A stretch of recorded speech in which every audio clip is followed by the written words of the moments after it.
Salut les amis. À l'heure où je vous parle, la situation est explosive en Israël. Très explosive parce que le groupe Hamas, du moins Hamas qui contrôle la bande de Gaza, a attaqué l'Israël. Ils ont attaqué avec combien de roquettes, les amis? 2200 roquettes. Du moins entre 2000 et 200 et 2200 roquettes. Et là, l'armée israélienne a perdu le contrôle du point de passage de Beth Anon, qui est au nord de la bande de Gaza. Les amis, je vous suggère de regarder les tirs de roquettes du groupe Hamas vers l'Israël.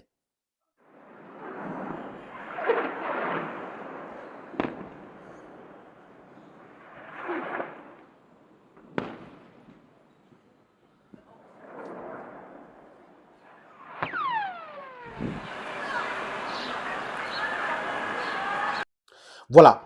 Ils ont tiré, j'ai dit encore, plus de 2000 roquettes vers l'Israël. Et ce tir de roquettes a déstabilisé la police et l'armée israélienne qui protégeait ces points de passage au niveau de Beth Anon, à RS. Et l'armée israélienne a annoncé qu'ils ont perdu le contrôle de Beth Anon, du point de passage de Beth Anon. Vous savez que c'est le seul point de passage que les Palestiniens utilisent pour quitter Gaza pour aller en Cisjordanie. Ou ils peuvent passer par la Jordanie ou l'Égypte avant d'aller dans leur propre pays, du moins sinon pas encore dans leur territoire, parce qu'ils n'ont pas encore de pays depuis l'histoire de la guerre d'Israël contre les Palestiniens. Vous connaissez bien cette histoire, les amis. On ne va pas refaire l'histoire. C'est l'actualité qui est présente actuellement, c'est ce qui se passe dans cette zone-là.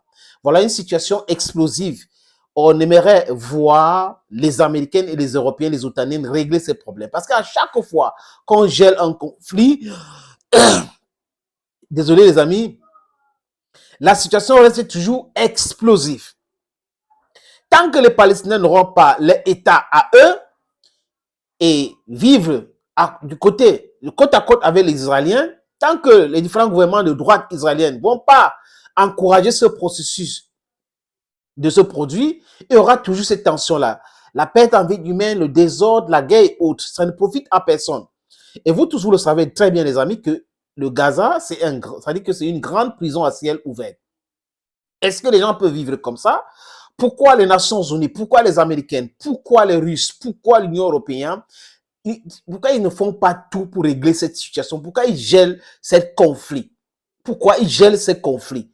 Les Palestiniens ont le droit d'avoir leur État. Bref, quand j'ai dit ça, les amis, mais l'actualité, c'est les roquettes que je vous ai montrées là.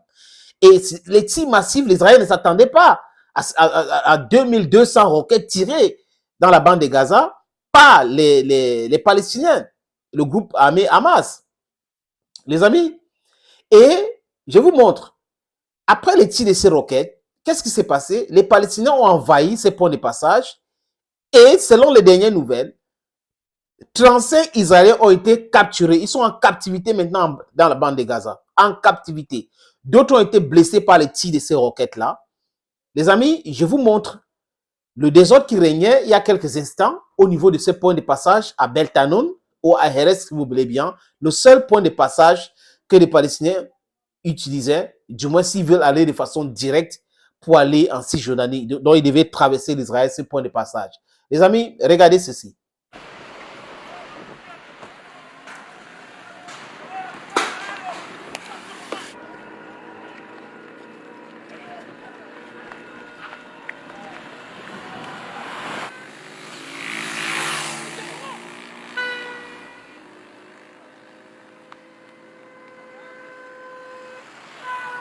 Voilà.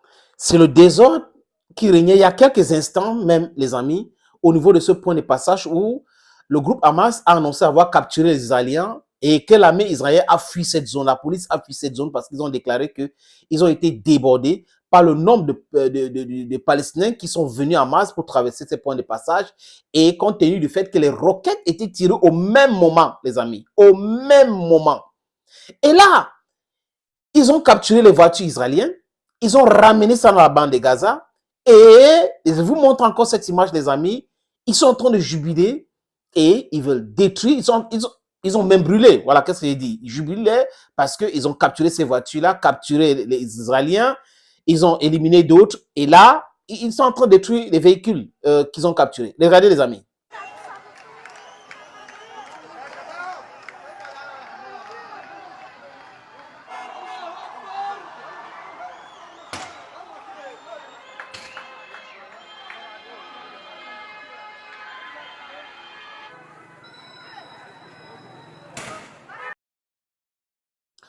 C'est terrible, c'est cruel, c'est l'actualité, les amis. Et là, quand vous voyez toutes ces images, qu'est-ce qui vous vient en tête, les amis? Qu'il y a 2 poids 2 mesures, des règlements des conflits. Les Européens, c'est de leur droit de défendre l'Ukraine. Les Européens, c'est de leur droit de défendre qui ils veulent. Les Américains aussi. Mais quand ils savent comment ce conflit a été créé, ils devraient tout faire pour ne pas accepter le gel de ce conflit. Parce que ça reste toujours explosif. Et les politiciens de droite, parce qu'à chaque fois que Netanyahou est Premier ministre en Israël, les amis, des choses comme ça se produisent. Rappelez-vous, à l'époque, quand il venait d'arriver comme Premier ministre, il avait stoppé même l'école. Et j'ai eu l'opportunité à cette époque-là d'interviewer l'ambassadeur d'Israël au Cameroun dans une émission radio que j'animais. Et je lui ai posé la question concernant les enfants qui devraient aller à l'école. Et il avait répondu de façon vraiment claire comme un père de famille que cette histoire sera réglée. Et quelques jours, ils avaient réglé cette histoire-là. Aujourd'hui, Netanyahou devrait prôner la paix, devrait aller vers la paix, devrait encourager la création d'un État palestinien. Parce que là, quand on a un État, c'est facile de gérer certaines histoires. Mais quand il n'y a pas d'État, comment vous gérez les histoires? Comment vous gérez? C'est le désordre total. Et dans la bande de Gaza, c'est Hamas qui contrôle aujourd'hui. Et les Palestiniens veulent leur liberté, veulent avoir leur pays. Pourquoi les Nations Unies, pourquoi les Américains, pourquoi les Russes, pourquoi les Européens, pourquoi tous ces gens-là ne mettent pas la pression pour que cette crise, cette guerre, cette situation soit réglée? Et je répète encore, le gel de cette situation est explosif. On va régler ça aujourd'hui. Certainement, des Israéliens qui ont été capturés seront libérés, mais après multiples négociations, et ça va recommencer encore, Les Israéliens ont utilisé ce qu'ils appellent le dôme de fer, Iron Dome, pour se défendre, mais les roquettes étaient nombreux, 2200 roquettes tirées, les amis. Vous pouvez imaginer, même ce dôme de fer-là ne peut pas régler tout ce problème-là. Imaginez s'il tire encore davantage d'autres. Ça va se passer comment? Est-ce que c'est ce que nous voulons?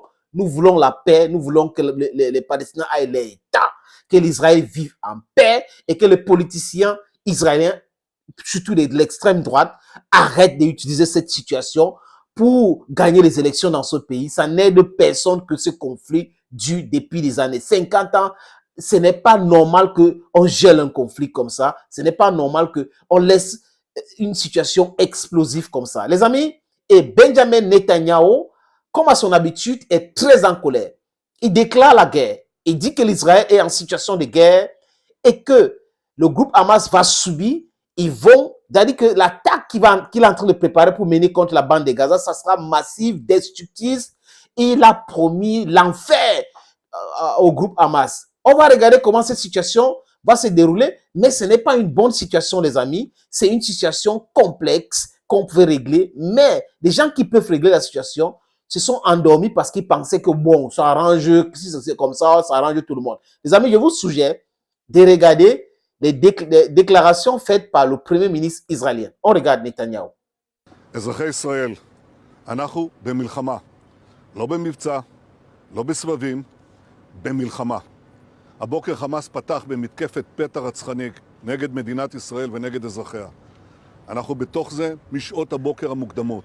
כינסתי את ראשי מערכת הביטחון, הנחיתי קודם כל לטהר את היישובים מהמחבלים שחדרו פנימה. הפעולה הזאת מתבצעת בשעות הללו. במקביל הוריתי לבצע גיוס מילואים נרחב ולהשיב מלחמה שערה בעוצמה ובהיקף שהאויב לא הכיר. האויב ישלם מחיר שהוא לא ידע מותו. אני קורא בינתיים לכל אזרחי ישראל להישמע בקפדנות להנחיות הצבא, להנחיות פיקוד העורף. אנחנו במלחמה ואנחנו ננצח בה. Lord have mercy. What we should be preaching is peace and love. And what people should understand is that when there is a complex and explosive situation, wherever in the world, even in your family circle, you need to do everything to resolve the problem. because it can be more explosive than before. And that is the situation in which Israel and Palestinians find themselves into now. They have a conflict that nobody in this world is making pressure bear on the both parties to solve. And this problem is becoming an unbecoming. 2,200 rockets have been shot into the Israeli territory from Gaza. 35 people have been kidnapped. Vehicles caught and destroyed in Gaza Strip. The Israeli army were overshadowed by the masses that came out at the level of Beit Hanun. It's a disastrous situation. It's a chaotic situation. Somebody should intervene now to salvage the situation, because the Israeli Prime Minister is talking about war. It might be the people on the level of Hamas also are preparing themselves for war. Is that going to solve any problem? Diplomacy should come in. Thank you, friends, for watching. Stay blessed and bye-bye.